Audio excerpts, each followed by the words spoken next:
We've got some source material here, mainly from an English learning video, that focuses on a specific technique for fluency. Yeah, and it sounds potentially like a real game changer, especially for, sounding more natural and just keeping up when people are talking. Definitely. It tackles those common frustrations, the Yeah. pronunciation hurdles, getting the rhythm right, feeling like conversations just fly past you.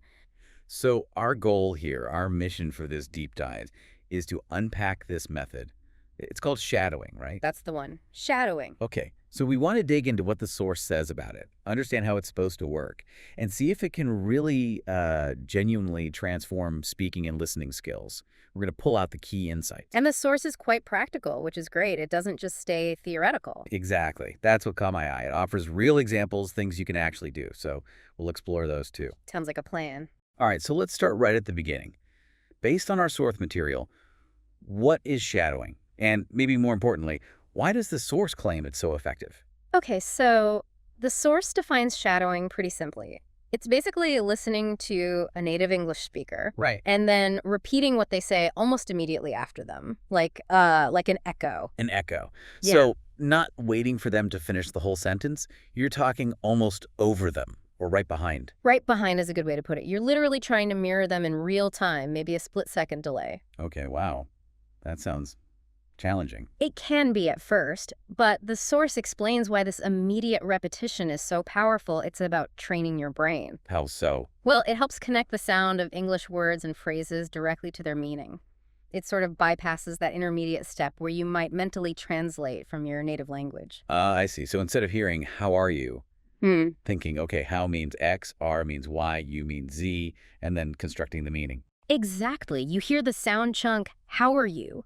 And your brain learns to instantly link that sound to the concept, the greeting. It builds automaticity. That makes a lot of sense. Yeah. It's like you're learning the language as chunks of sound and meaning, not just individual words to be a song. Precisely. And the source argues this is fundamental for achieving real fluency, that ability to speak and understand without constant mental translation. Does the source highlight other specific benefits from doing this echoing thing? Oh, absolutely. It's positioned as, well, one of the most effective ways to tackle several key areas. Pronunciation is a big one. Because you're mimicking a native speaker's sounds But directly. exactly. You're training your mouth to make the sounds correctly. But also, rhythm and intonation, the sort of musicality of English, shadowing helps you pick that up naturally. And speaking speed, too, I imagine, if you're keeping up with a native speaker. Yes, definitely. It encourages you to speak at a more natural pace rather than, slowly and deliberately forming each word in isolation. So it's really hitting the practical mechanics of how English sounds when spoken naturally. It really is. Think of it as practical training for both your mouth and your brain working together. Okay, that's a compelling why. But you said it could be challenging. If someone's listening and thinking, wow, how do I even start that? Yeah. What does the source recommend? How do you begin without getting totally overwhelmed? Yeah, good question. And the source is very clear on this. Start small, really small. Like, don't try to shadow a whole news report on day one. Definitely not. No, the advice is to focus on short phrases first, common sentences, things you'd actually use or hear in everyday life. Okay, manageable chunks. Exactly. And another really important point the source makes is about perfection. Don't aim for it, especially at the start. Right, so it's not about getting every single word perfect immediately. Not at all. The goal initially is more about matching the overall sound, the rhythm, and the tone of the speaker, trying to capture the feel of how they're speaking.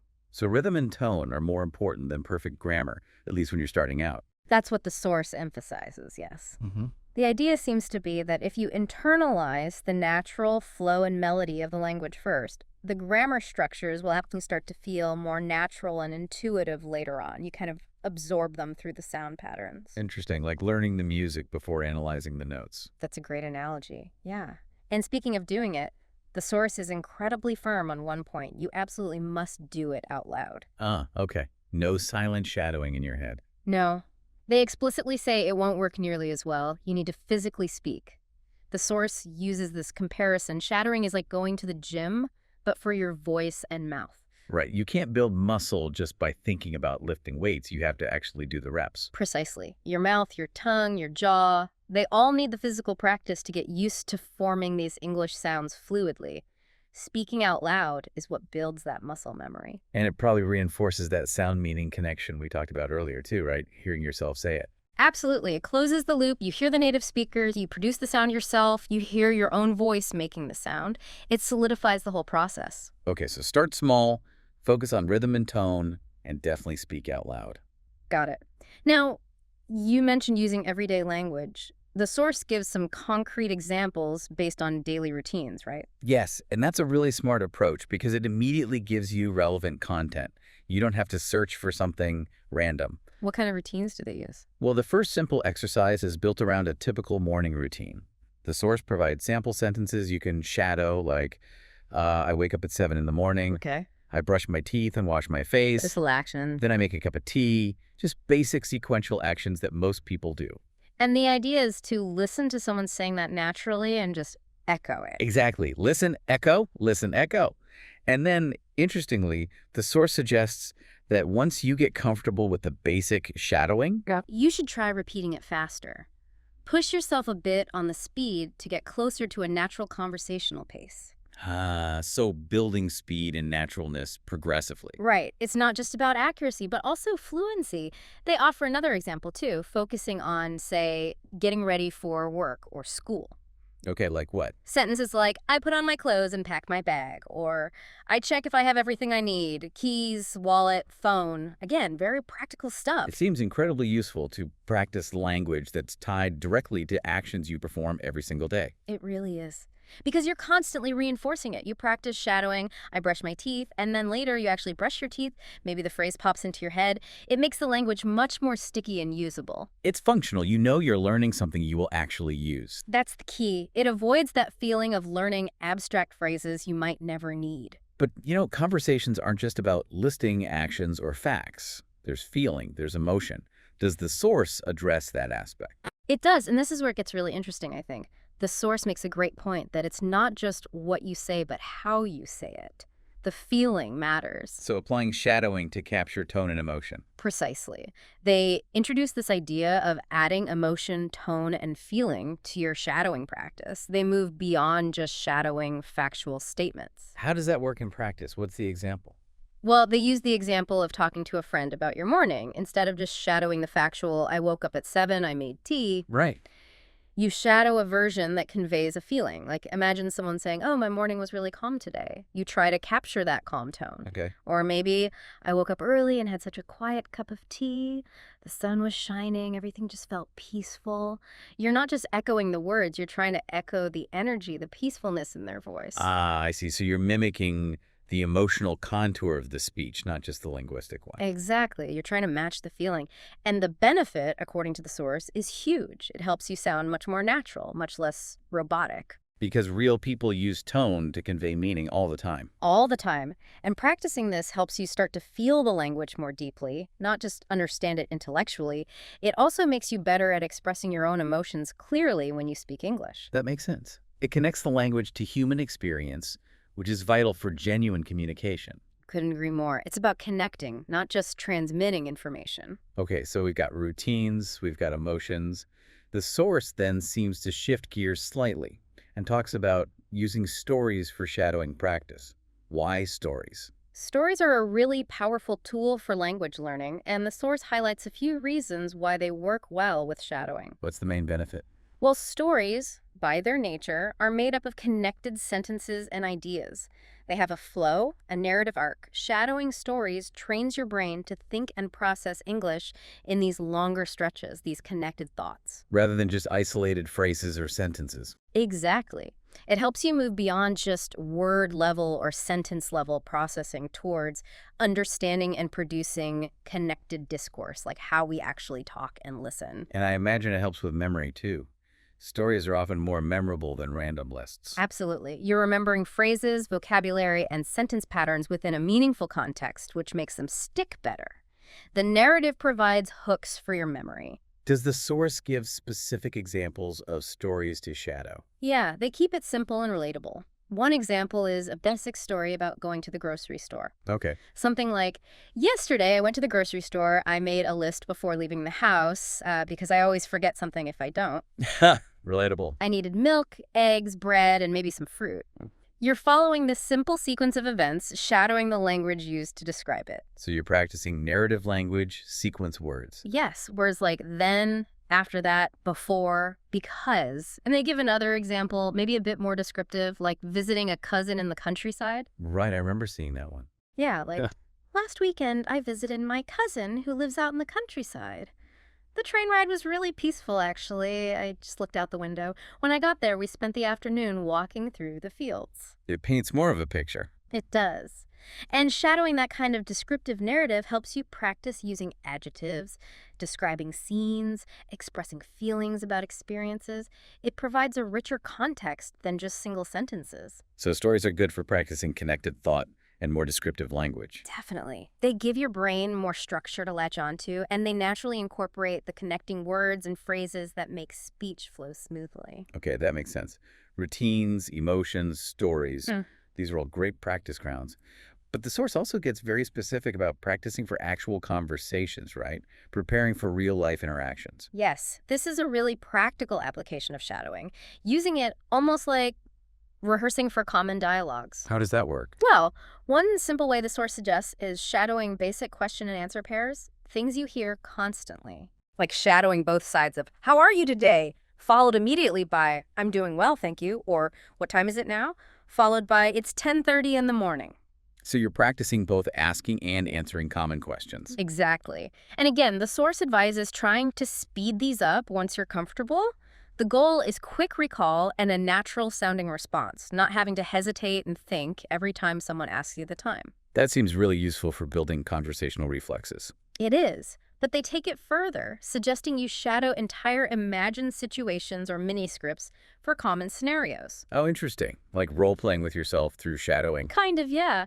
They provide examples for all sorts of everyday situations you might encounter as an English speaker. Think about being in a restaurant. Okay. You could shadow phrases like, hello, I'd like a table for one, please, or could I see the menu, please? And later, could I have the check, please? So you're practicing the specific language chunks you need in that context. Right. Precisely. Or at a grocery store. Hi, do you have any fresh apples today? Excuse me, where can I find the eggs? How much is the total? It's like preloading your brain with the right phrases. That's a good way to put it. They even cover scenarios like meeting someone new, Oh, yeah. shadowing a simple exchange like, hello, it's nice to meet you. What's your name? My name is Natasha. It's nice to meet you too. Where are you from? I'm from Canada. Practicing those initial pleasantries. Yes, or even slightly more emotional scenarios like meeting a friend after a long time. Hey, it's so good to see you again. How have you been? I know, it feels like ages. I've missed our long conversations, capturing that warmth. They seem to cover a lot of ground. What about things like phone calls or more formal situations? Yeah, included too. Shadowing basic phone etiquette. Hello, this is Natasha speaking. Hi, Natasha. It's David calling. Is now a good time? Okay. And even snippets relevant to, say, a job interview. Good morning. Thank you for coming in today. Thank you for having me. So can you tell me a little about yourself? Wow, that could really help reduce anxiety in those situations if you've practiced the flow. That's the idea. Or giving directions. Excuse me, can you tell me how to get to the train station?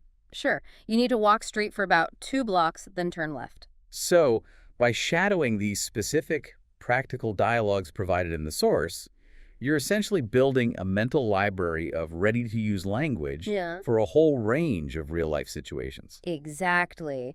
It dramatically lowers the cognitive load when you're actually in that situation. Mhm. You've already rehearsed the key phrases and the conversational flow through shadowing.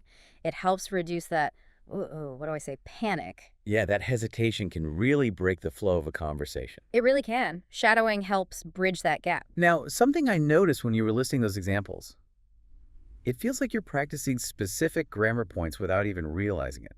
Is that part of the design, according to the source? That's a really astute observation, and yes, the source suggests this is a key, almost stealthy benefit of shadowing. You're absorbing grammar in context. So instead of a textbook saying, learn the verb to be, you just shadow lots of sentences using it naturally. Precisely. The source doesn't frame it as grammar practice. It frames it as shadowing common situations.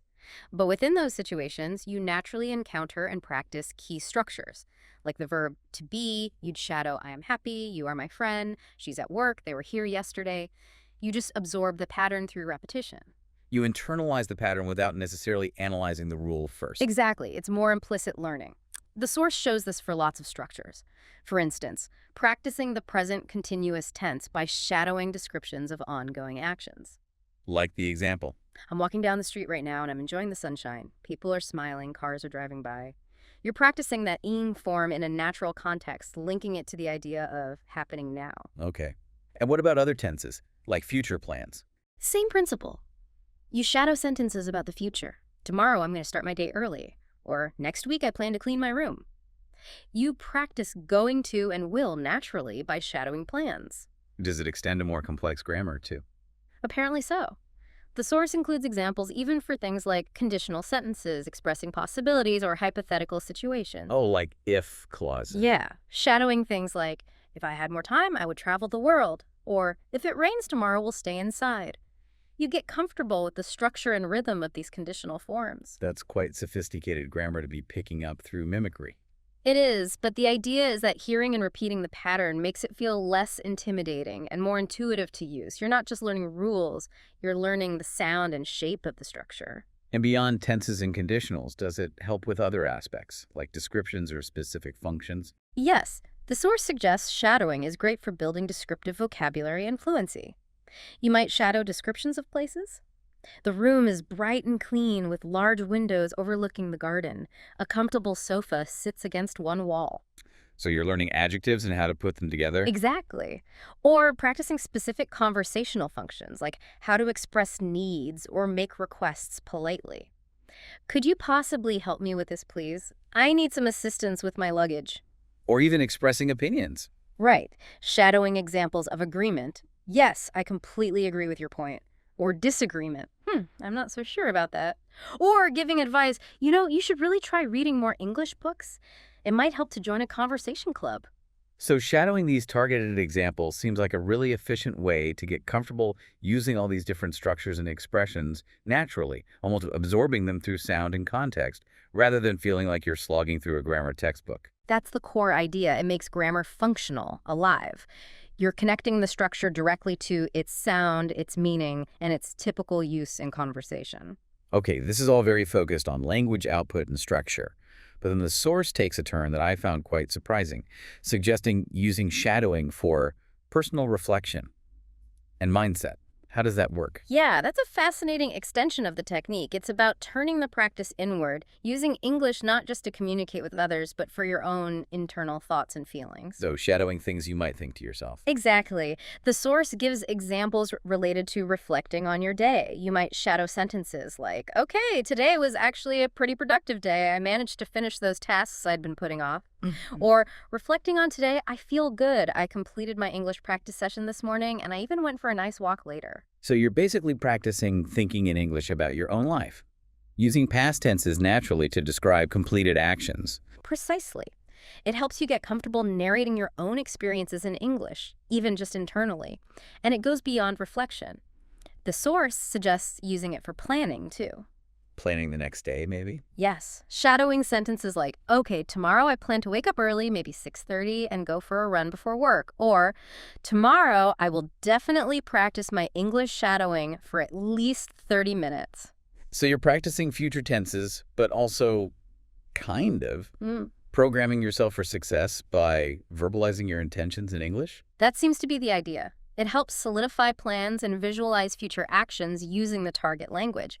But then there's the mindset piece, which is really powerful. This is the confidence building part. Yes. The source suggests shadowing positive affirmations or statements about your learning journey. Things like, I can speak English fluently. I am improving every single day. Wow. Saying those out loud, mimicking a confident tone, I can see how that could have an effect. Or shadowing more reflective statements about the process. I believe that learning a language takes time and patience, and that's okay. Or, I am proud of the progress I'm making, even if it feels small sometimes. So it's using the physical act of shadowing, the repetition, the mimicry, to reinforce positive beliefs about your own abilities and the learning process itself. Exactly. The source frames it as a way to build confidence alongside the language skills. You're using the tool not just for external language production, but for shaping your internal dialogue and mindset in English. That's a really holistic view. It acknowledges that learning a language isn't just about grammar and vocab, it's also about psychology, confidence, and feeling comfortable in the language. Which is often overlooked, isn't it? That feeling of comfort and confidence is a huge part of genuine fluency. Being okay with thinking and reflecting in the language. Absolutely. Okay, so we've covered a ton. Speaking mechanics, pronunciation, rhythm, vocabulary, grammar implicitly, real-world conversations, even mindset. Huh? But let's circle back to something we touched on earlier. Listening skills. How does shadowing, which is primarily a speaking practice, end up improving your listening comprehension so much, according to the source? That's a great question, and the source makes a very strong connection here. The argument is that effective listening isn't just about, recognizing the dictionary definition of individual words as they fly by. Right, there's more to it than that. Much more. Real comprehension involves catching the rhythm, the intonation patterns, the pauses, the way words blend together, the stress on certain syllables, the emotional tone, all those nuances that native speakers use to convey meaning beyond the literal words. The musicality again, the prosody of the language. Exactly, the prosody. Yeah. And shadowing forces you to pay incredibly close attention to precisely those features, because you're trying to copy the exact sound, the exact tone, the exact rhythm, the exact pauses, even the exact emotion of the speaker you're shadowing. You have to notice all those things first. You can't copy what you don't perceive. Precisely. You are actively training your ear to become highly sensitive to these subtle but crucial elements of spoken English. You're learning to decode the acoustic signal much more effectively. So it's like you're building a detailed internal map of how natural English actually sounds, at a level much deeper than just individual words. That's a perfect way to describe it. You become intimately familiar with the common sound patterns, the intonation contours, the way sounds link and change in connected speech. And the source mentioned practicing with different feelings. Yeah. How does that play into listening? Well, when you consciously practice shadowing the same phrase but with different emotions, say shadowing "I'm so happy," spoken with genuine excitement versus mild contentment, you're not just changing your own voice, you're training your ear to recognize the specific acoustic cues that signal excitement versus contentment in English. Ah, so you learn to pick up on those subtle tonal shifts when you hear other people speak. Exactly. You become better at interpreting the speaker's attitude and intention, which is crucial for full comprehension. So, this improved, fine-grained recognition of sound patterns, rhythm, and tone directly translates into better listening comprehension overall. That's the direct link the source makes. By learning to produce these nuances accurately through shadowing, you simultaneously become much better at perceiving and understanding them when you listen to others in real-time conversations or when listening to media. It makes you a more attuned, a more sensitive, more accurate listener because you've essentially reverse engineered the sounds yourself. You've got it. You've gone through the process of creating those sounds, so recognizing them becomes easier. Okay, so looking back at everything the source presents, from the basic definition to these nuanced applications for listening and mindset, what's the big picture? What's the ultimate takeaway message about shadowing? I think the core message is about the cumulative power of consistent practice. The source really hammers home that shadowing, if done regularly, is arguably one of the single most effective techniques available to an English learner. Effective for that whole suite of schools we discussed. Yes, pronunciation, rhythm, intonation, naturalness, reducing hesitation, building confidence, and significantly boosting listening comprehension. It hits so many targets at once. And a key part of its power seems to be its accessibility, right? Absolutely. The source emphasizes you don't need fancy equipment or expensive classes. You just need a source of native English speech, which could be anything from, podcasts like this, to YouTube videos, movies, audiobooks, news reports, even just reading a text out loud yourself and trying to give it a natural rhythm and flow, then repeating. You can do it anywhere, anytime, with readily available materials. So the barrier to entry is quite low, but the potential payoff is high. That's the gist. The message is clear. The more you integrate shadowing into your learning routine, whether it's daily or several times a week, the more fluent, confident, and crucially natural your English is going to sound and feel. It's about consistency then. Even short bursts of practice add up. Definitely. It's like exercise. You might not see dramatic results after one session, but stick with it and the progress becomes undeniable. The source really encourages learners to trust the process, keep practicing every day, even if it's just for 10-15 minutes, progress will happen. Even if the steps feel small day to day. Exactly. Those small steps accumulate into significant improvements in how you speak and understand English over time. It's presented as a simple technique, maybe deceptively simple, but with a really profound potential impact. So to wrap up our deep dive based on this source material, shadowing emerges as this incredibly versatile technique. It's not just about mimicking sounds. No, it's far more than that. It's about fundamentally retraining your brain and your mouth to work together in sync with the patterns of native English speech.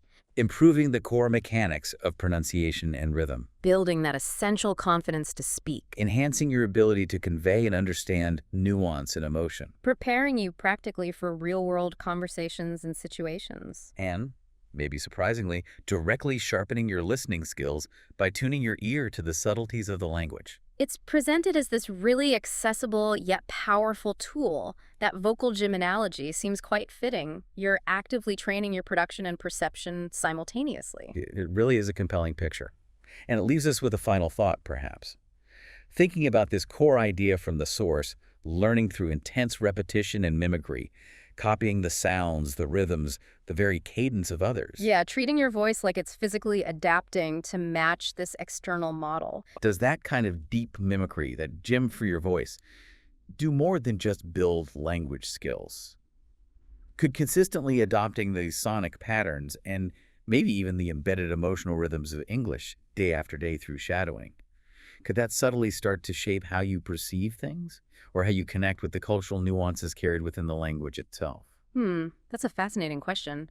Does embodying the sounds change the listener? It's certainly something interesting for you to ponder as you potentially start your own shadowing practice.